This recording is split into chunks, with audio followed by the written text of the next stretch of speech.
Hello दोस्तों, डीएलवी news पर आपका स्वागत है। आज हम बात करेंगे देश दुनिया की 25 बड़ी खबरों के बारे में। उससे पहले आपसे अनुरोध है, अगर आपने अभी तक हमारे चैनल को सब्सक्राइब नहीं किया तो प्लीज़ चैनल को सब्सक्राइब ज़रूर करें और हाँ, वीडियो को अंत तक ज़रूर देखें और कमेंट में ये भी बताएं ये वीडियो आप किस शहर राज्य से देख रहे हैं। तो चलिए नज़र डालते हैं आज की तमाम बड़ी खबरों पर।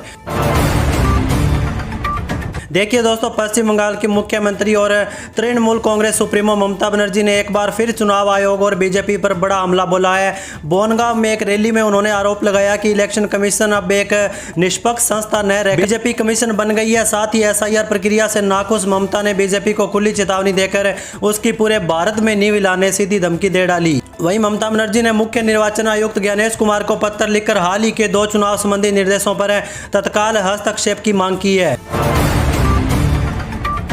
वहीं दोस्तों, अगली खबर देखिए। देश में कल 76वें संविधान दिवस मनाया गया। यह दिन जो 26 नवंबर 1949 को भारतीय संविधान सभा द्वारा संविधान को अपनाने की याद दिलाता है। यह दिन डॉक्टर भीमराव अम्बेडकर और संविधान निर्माताओं को श्रद्धांजलि अर्पित करने का अवसर है, जो न्याय, स्वतंत्रता, समानता और बद्धता के सिद्धांतों पर आधारित है। इसके अलावा कर्नाटक में सत्तारूढ़ कांग्रेस में मुख्यमंत्री पद को लेकर सिद्धारमैया और डीके शिव कुमार के बीच टकराव ने राजनीतिक हलचल को तेज कर दिया है। साथ ही दिल्ली एनसीआर में बढ़ता प्रदूषण लोगों के लिए चिंता का विषय बना हुआ है। चलिए वहीं देखिए अगली बड़ी खबर। दिल्ली के लाल किला के करीब हुए ब्लास्ट मामले में आतंकी डॉक्टर उमर उन नबी को शरण देने वाले एक और शख्स को एनआईए ने गिरफ्तार किया। एनआईए ने फरीदाबाद में रहने वाले एक शख्स शोएब को धुज इलाके से गिरफ्तार किया है। अब तक इस मामले में कुल 7 गिरफ्तारी हो चुकी है। एनआईए के जांच में खुलासा हुआ है कि शोएब ने 10 नवंबर को दिल्ली में कार बम ब्लास्ट से पहले आतंकी उमर को लॉजिस्टिक सपोर्ट मुहैया कराया था। इस हमले में 15 लोगों की मौत हो गई थी और कई अन्य लोग घायल भी हुए थे। एनआईए ने इस ब्लास्ट मामले में इससे पहले 6 लोगों को गिरफ्तार किया। सुरक्षा एजेंसी ब्लास्ट मामले में लगातार जांच कर रही है। तो वहीं स्थानीय पुलिस के साथ मिलकर कई राज्यों में लगातार छापेमारी की भी प्रक्रिया लगातार जारी है। जांच एजेंसी दिल्ली बम ब्लास्ट में मदद मुहैया कराने वाले और शामिल लोगों को पकड़ने के लिए लगातार कोशिश में जुटी है। वहीं दरअसल जांच एजेंसी इस पूरे षड्यंत्र का खुलासा करने में लगातार अपने काम में जुटी हुई है। वहीं दोस्तों देखिए, पश्चिम बंगाल के मुर्शिदाबाद जिले में टीएमसी विधायक हुमायूं कबीर के बयान से सियासी हलचल तेज हो गई है। कबीर ने दावा किया है कि वे 6 दिसंबर को बेलडंगा में बाबरी मस्जिद की तर्क पर एक मस्जिद की आधारशिला रखेंगे। उन्होंने कहा कि उन्हें देश विदेश से आर्थिक मदद के प्रस्ताव मिले हैं, यहाँ तक कि सऊदी अरब से भी। कबीर ने कहा कि संविधान भी बड़ा है और कुरान भी बड़ा है। इस बयान पर बीजेपी ने तीखा हमला बोला। केंद्रीय मंत्री गिरिराज सिंह ने कहा टीएमसी बाबरी मस्जिद की नहीं, बांग्लादेश की नींव रखने जा रही है। तो वहीं ममता की राजनीति बांग्लादेशियों पर चलती है। वहीं अमीम पार्टी ने इसे राजनीतिक स्टंट बताया, जबकि टीएमसी ने अपने विधायक के बयान से किनारा करते हुए कहा कि बीजेपी हुमायूं को हीरो बनाना चाहती है। चलिए दोस्तों, अब आगे बढ़ते हैं अपन खबरों में। देखिए, रक्षा मंत्री राजनाथ सिंह को निजी क्षेत्र की रक्षा कंपनियों के बीच साफ कहा कि मुनाफा आधारित सोच गलत नहीं है, लेकिन इसके साथ रणनीतिक जिम्मेदारी का भाव रखना भी जरूरी है। मुनाफे के साथ साथ राष्ट्रवाद, कर्तव्य बोध और देश के लिए कुछ बड़ा करने का भाव होना भी बहुत महत्वपूर्ण है। रक्षा मंत्री नौसेना नवाचार और स्वदेशीकरण संगठन की संगोष्ठी स्वावलंबन 2025 के 4थे संस्करण को संबोधित कर रहे थे। तो वहीं राजनाथ सिंह ने कहा कि किसी भी उद्योग से कई कर्मचारी जुड़े होते हैं, इसलिए लाभ कमाने की सोच स्वाभाविक होनी चाहिए, लेकिन हमें प्रॉफिट प्लस अप्रोच चाहिए। उन्होंने कहा कि जहां उद्योग की आर्थिक गतिविधि सीधे मिशन से जुड़ सकती है, वहीं निजी कंपनियों को देश हित को अपनी केंद्रीय भूमिका मजबूत करनी होगी। वहीं देखिए दोस्तों, अगली बड़ी खबर। उत्तर प्रदेश में 50 करोड़ रुपए से अधिक का कारोबार करने वाले व्यापारियों को अब अपने वित्तीय लेन देन का हिसाब देना होगा। इसके लिए 3000 ऑडिट टीमें गठित की गई है, जो कारोबार का लेखा जोखा जांच करेगी। इसका उद्देश्य करों का सही भुगतान सुनिश्चित करना है। वहीं दोस्तों अगली खबर देखिए। सुप्रीम कोर्ट ने पुलिस स्टेशनों में खराब सीसीटीवी कैमरों को लेकर सभी राज्यों और केंद्र शासित प्रदेशों को फिर फटकार लगाई है। कोर्ट ने राज्यों द्वारा जवाब दाखिल न करने पर नाराजगी व्यक्त की और उन्हें 3 हफ्ते का समय दिया है। यदि इस अवधि में जवाब नहीं दिया गया तो अगली सुनवाई में राज्यों के मुख्य सचिवों को कोर्ट में पेश होना पड़ेगा। चलिए दोस्तों अगली खबर देखिए। भारत सरकार चीन से आने वाले सस्ते स्टील आयातों की बढ़ती संख्या को रोकने के लिए कुछ स्टील प्रोडक्ट पर टैरिफ लगाने पर विचार कर रही है। इससे पहले डीजीटीआर ने अगस्त 2025 में भारत ने कुछ इस्पात उत्पादों के आयात पर 3 साल के लिए 11% से लेकर 12% का आयात शुल्क लगाने की सिफारिश की थी। वही दोस्तों बीसीआई की ओर से बीसीआई ने ऑल इंडिया बार एग्जामिनेशन के लिए नोटिफिकेशन जारी कर गाइडलाइंस को जारी कर दिया गया है। अभ्यर्थी सभी दिशा निर्देश अच्छे से चेक कर सकते हैं और उनका पालन करें, जबकि परीक्षा का आयोजन 30 नवंबर को करवाया जाएगा। वहीं दोस्तों देखिए, केंद्र सरकार ने सुप्रीम कोर्ट को बताया कि ऑनलाइन मनी गेम्स पर प्रतिबंध इसलिए लगाया गया क्योंकि इनके जरिए मनी लॉन्ड्रिंग और आतंकवाद को फंडिंग की जाती है। सरकार ने कहा कि ऐसे कई सबूत मिले हैं जो इन गेम्स का संबंध टेरर फंडिंग और राष्ट्रीय सुरक्षा के लिए खतरे से जोड़ते हैं। संदिग्ध लेन देन और फर्जी खातों के माध्यम से पैसा देश से बाहर भेजा जाता है, जिससे देश की अखंडता को खतरा बनता है। चलिए दोस्तों अगली बड़ी खबर देखिए, गूगल का नया एआई मॉडल नैनो बनाना प्रो नकली आधार और पैन कार्ड बनाने के कारण विवादों में डल चुका है। यह मॉडल बिना किसी चेतावनी के संवेदनशील डॉक्यूमेंट तैयार कर देता है, जिससे प्राइवेसी और सुरक्षा को खतरा बन जाता है। नैनो बनाना प्रो जेमिनी नैनो का एडवांस वर्जन है जो हाई क्वालिटी इमेज बनाने और टेक्स्ट को विजुअल फॉर्म में बदलने में सक्षम होता है। तो दोस्तों अब समय हो चुका है आज के मौसम अपडेट्स का, और हाँ अभी तक आपने चैनल को सब्सक्राइब और वीडियो को लाइक नहीं किया तो प्लीज़ कर दीजिए। आपके एक लाइक कमेंट से हमें बहुत सहानुभूति मिलती है। और हाँ बेल आइकन को भी दबा दीजिए ताकि सही समय पर सही खबरें सबसे पहले आपके पास पहुँच सके। तो चलिए नज़र डालते हैं आज के मौसम अपडेट पर।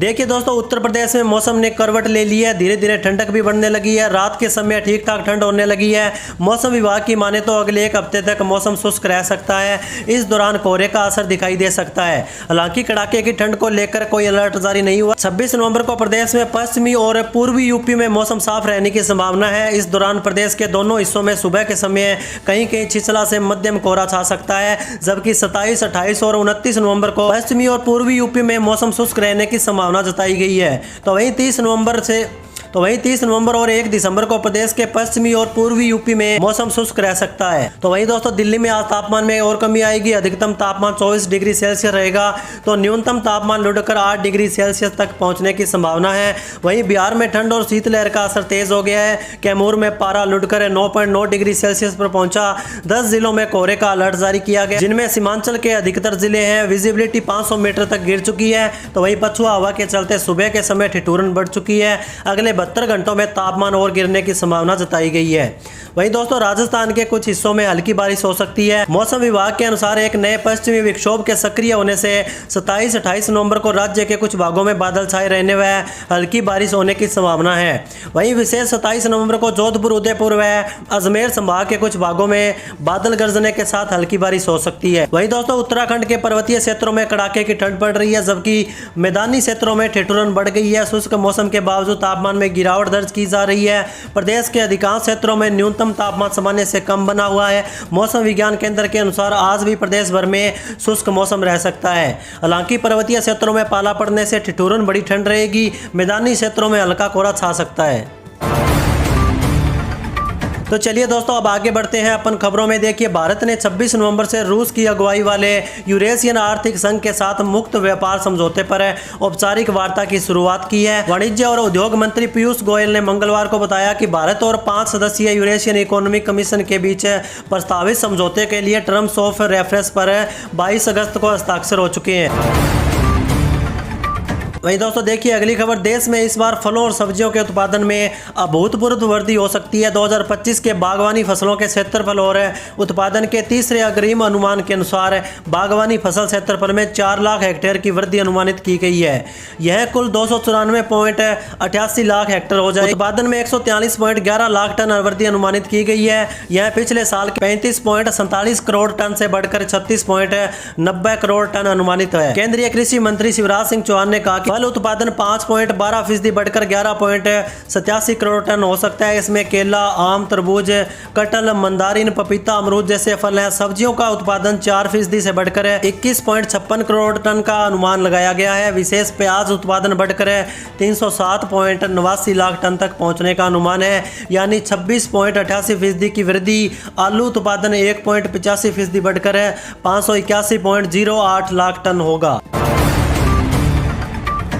चलिए दोस्तों अगली खबर देखिए। उत्तर प्रदेश इलेक्ट्रॉनिक्स मैन्युफैक्चरिंग व आईटी निवेश में प्रमुख निर्यातक राज्य के तौर पर उभर रहा है। राज्य में इलेक्ट्रॉनिक्स मैन्युफैक्चरिंग का निर्यात 82,000 करोड़ रुपए को पार कर गया है। राज्य सरकार के आंकड़ों के मुताबिक वर्तमान में मोबाइल फोन बनाने में उत्तर प्रदेश अकेला राज्य है जहां से पूरे देश का 55% उत्पादन हो रहा है। 2017 में इलेक्ट्रॉनिक्स निर्यात 3,862 करोड़ रुपए, जबकि 2024-25 में बढ़कर 44,744 करोड़ हो गया है। आईटी निर्यात 55,711 करोड़ से बढ़कर 82,055 करोड़ रुपए हो गया है। प्रदेश कंज्यूमर इलेक्ट्रॉनिक्स के प्रमुख निर्यातक राज्य के रूप में उभर चुका है।